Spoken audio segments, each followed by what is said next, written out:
What is good, y'all? Back here with another banger. Hey, man, Stephen A. went on Club Shay Shay ahead of his debut, ahead of Shannon's debut on First Take. We reacted to Undisputed all week, the new Undisputed this week, and now he interviewed Stephen A. And next week on Monday, I believe it'll be Monday. It will be Shannon's first day on First Take, as he'll either be there for Mondays and Tuesdays. So obviously, we're gonna tune in. I want to see what he has to say on Skip Bayless, Stephen A. And First Take.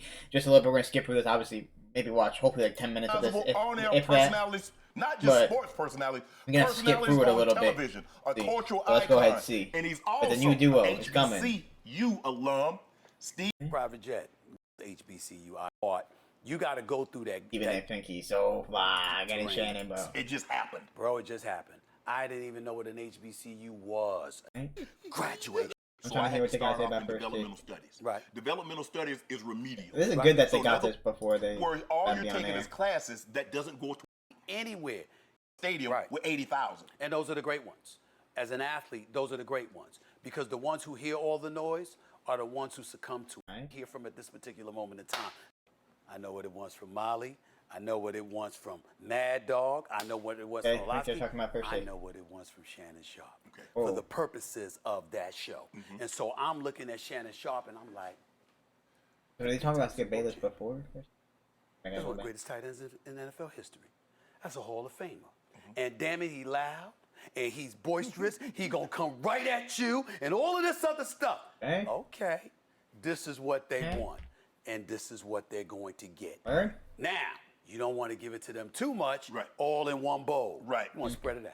You want to sprinkle it out. You want a little bit here, a little bit there, a little bit. All right, it's 10 o'clock. Boom. 10:15, here we come. The momentum is swelling. All of a sudden, it might be a little bit too much. You might want to dial it back a little bit because we coming at 11. We might come at 11:15. We coming at 11:30. See, that's how I'm thinking. So it's like, okay, yeah, I want you to shine, and I want you to be you because I'm gonna be me. And so here we come, and the audience is watching. How do you know that? Because you paid attention to the audience. You're not sitting up there manipulating them. You're not disrespecting them. You're showing them you appreciate them because you're paying attention to what they're telling you and showing you they want. A lot of times you have talent and it's like, listen, this is my lane, and there's something to be said about that. When you know who you are and you know what you bring, that's not to be disrespected, that's to be appreciated. Okay, here's his strength.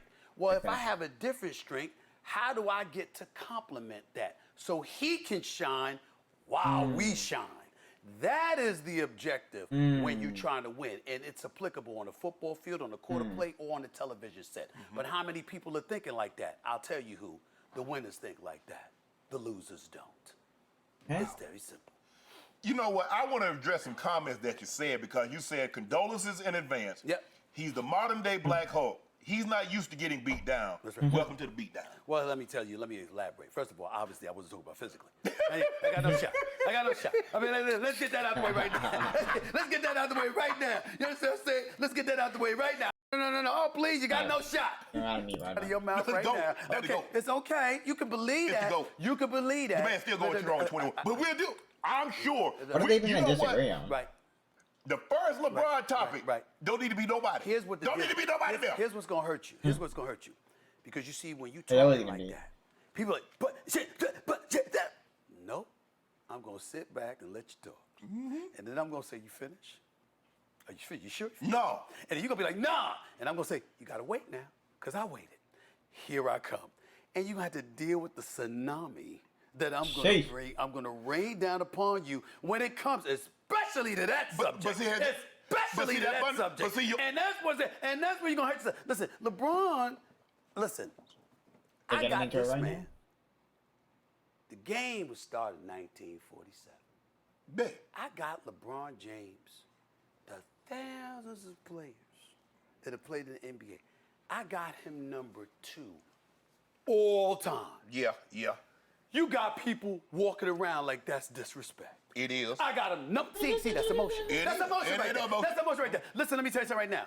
I personally believe a legitimate argument could be made that I'm sitting in front of the greatest tight end in the history of football. Some people bring in Gronk, Tony Gonzalez, other players, whatever, Travis Kelce, of course. Gates, all this stuff. But you're in the conversation, you understand? And you know, because your brethren, I mean, they give you mad love and respect, right?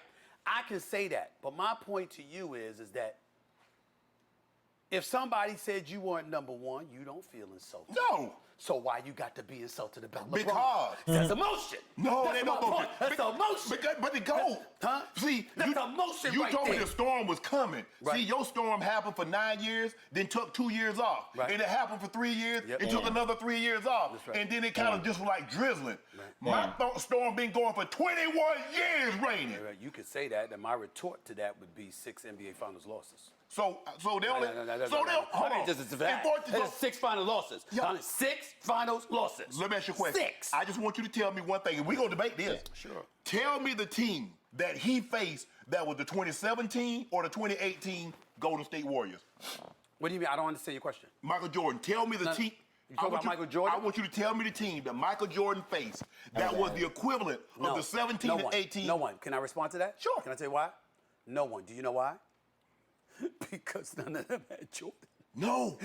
That's exactly why. Okay, let me ask you exactly why. See, that's the ultimate equalizer or usurper. Pick whichever one you want to pick. They're really you getting understand into that it. Jordan is 6-0 in NBA Finals? Yes. Do you understand that Jordan was MVP all 6 NBA Finals? Yes. Do you understand that Jordan never even allowed a final series to go 7 games? You yeah. understand that? It never went 7 games. I also know he didn't start going to the finals until Larry Bird back went out. Excuse me.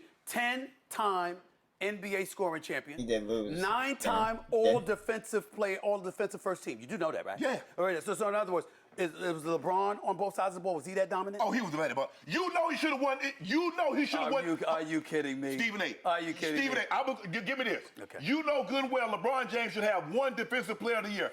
How does Marc Gasol, who's a second-team All-Defensive Player, be Defensive Player of the Year? I agree with that.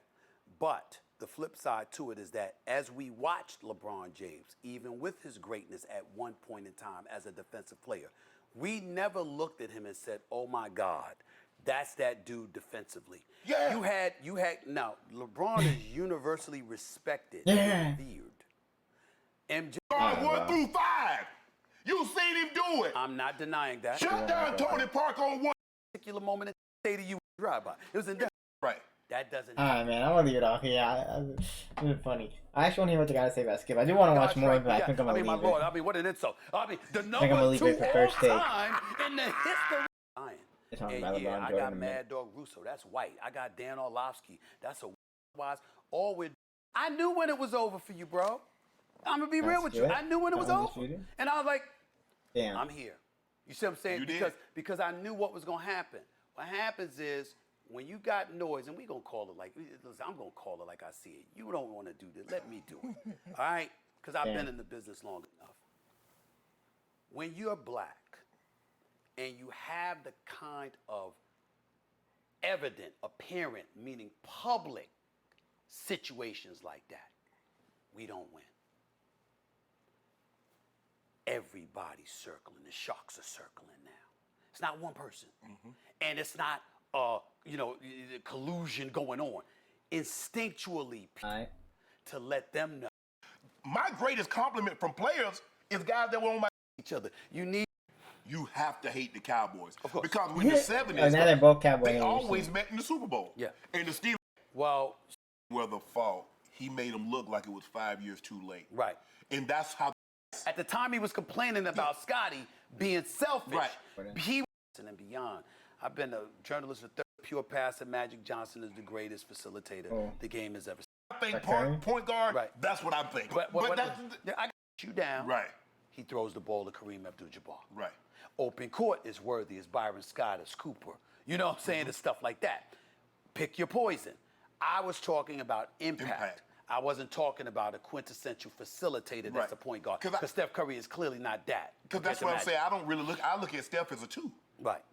I understand that. Because all these guys, new age I guys, like Dame that Lillard, Steph Curry, all these guys are 2 guards. That's a point guard, no. They're not the point guard. I mean, I'm looking at point guard like Magic, John Stockton, Right. I don't Jason know. Kidd, I Mark think they're Jackson. point guards. When I think point guard, that's what I'm thinking. I think they're point guards. I got you. Do we agree?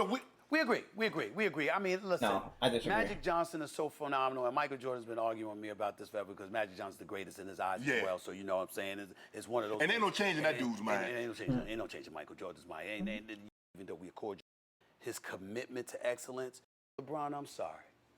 I felt that bad for him because I'm like, in his 20th year, in the league, he's in better shape, and he the best player, and he actually don't want to be. He actually wishes you were in better shape. He actually wishes you were the better player, which you are when you bring your A game. Right. But it's sporadic because of a lack of dedication, in my opinion. I don't know that. Right. But I'm like, AD. wouldn't you think that? Yeah. If you were LeBron, Yeah, you like, wait a minute, what's something missing? You ain't doing something right. Bro, I'm almost 10 years more in the league with right. more wear and tear. Come on, man. Come on, he's giving. All right, man. I'm gonna leave it here. First take will be there.